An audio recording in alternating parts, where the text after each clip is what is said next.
հայտարարում են, որ բանացային պրոցեսում որևէ այսպիսի հարց չի քննարկվում, որ դուք ուղղակի ալելի խոսիչն եք այստեղ։ Շատ լավ,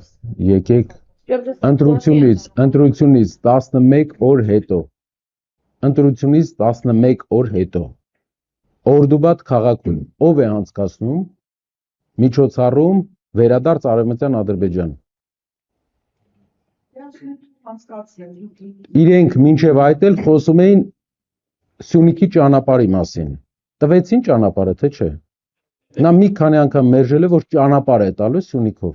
Ասել է նա, Մեղրիում էլ մարդիկ մոտեցան, ասեցին ճանապարհ տալու ես, ասեց ոչ։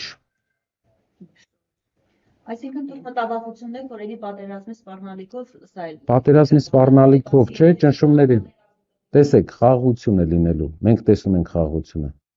Խաղաղությունից հետո կա երկու ձևի խաղաղություն։ Կա թույլ խաղաղություն, որը իրենք են բերում,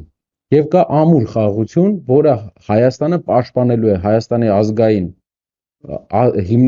հիմնող ազգի իրավունքները պաշտպանելու է։ Ինչ է թույլ խաղաղությունը։ Թույլ խաղաղությունը դա թուրքերի եւ ադրբեջանցիների ազդեցության տակ ընկած իշխանության թույլտվությունն է Հայաստան տեղափոխվել օտարածին տարերի։ Խաղաղությունը լինելու է, ուղղակի ամուր խաղաղությունը, երբ որ Հայաստանում մեր հայրենիքի վերջի հատվածում, որ հայկական է, հայեր են ապրելու, թույլ խաղաղությունը, որ իրենք ճնշելու են իրենց գործիքակազմով, ինչպես ճնշել են սահմանադրություն փոխել։ Պատկերացնում եք, մեր երկրի ներքին հարցն է սահմանադրությունը։ Ինչպես ճնշել են մեր երկրից տարածքով ճանապարհ տալ, ճանապարհ։ Իհարկե դա մեր երկրի տարածքն է, մեր երկրի սուվերեն տարածքն է, դա ճանապարհ է եւ ոչ այլ ինչ, բայց ճանապարհ ենք տվել մենք այդտեղ, իրավունքներ ենք տվել այդ ճանապարհով անցնելու։ Նրանից հետո բազմաթիվ անգամներ ասվել է, որ չի լինելու այդպիսի բան։ Ասածս գիտեք ինչն է, ինչ ասել է, տվել է այս մարդը։ Լավ, Օրդուբադում ընտրությունից 11 օր հետո ինչու են մեծ ֆորում անում, ինչու է նախագահի մասշտաբով ամեն հարմար առիթի հայտարարում, ինչու է նախագահի օգնականը, ով բանակցող կողմ է Հայաստանի հետ, խոսում 300,000 ադրբեջանցիների մասին։ Եվ ինչու ՀՄԵԿ-ը դրա մասին չի ասում մարդկանց։ Իսկ ինչպես է կանխելու պարոն Կարապետյան 300,000 ադրբեջանցիների բնակեցումը, եթե այդպիսի նպատակ ունի Ադրբեջանը ձեր իշխանությունը։ Օրենքով ընդունվելու է օրենք, որը գործելու է տասնամյակներ։ Հակա Սաֆարովյան օրենք, որով Հակա Սաֆարովյան օրենք, այո։ Իրենք թող գտնեն ով է Սաֆարովը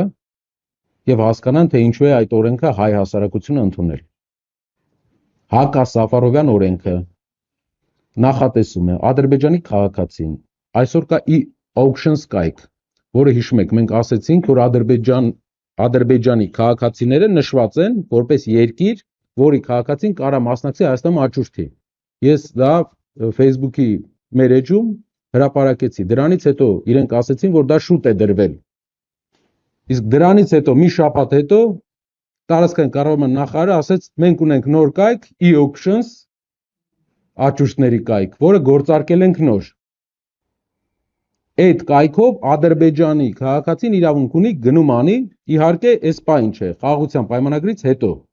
Հիմա մեր քայլը ինչ է լինելու։ Ադրբեջանի քաղաքացին իրավունք չի ունենալու հող գնել։ Այսօր էլ քաղաքացիները օտարերկրյա հող կարող են գնել միայն ընկերության միջոցով։ Բացում են ընկերություն 20,000 դրամով, գնում են հող։ Իրավունք չի ունենալու ընկերությունների միջոցով էլ հող գնի, բնակարան գնի եւ անգամ նվեր ստանա Հայաստանում գույք։ 1. Երկրորդ Հայաստանում 10 օրից ավել գտնվելու իրավունք չի ունենալու։ 10 օր թող գան գնան, ոչ ավել։ Եվ այս օրենքը գործելու է տասնյակ հարյուրավոր տարիներ։ Հուսով եմ հարյուրավոր, բայց վստահ եմ տասնյակ։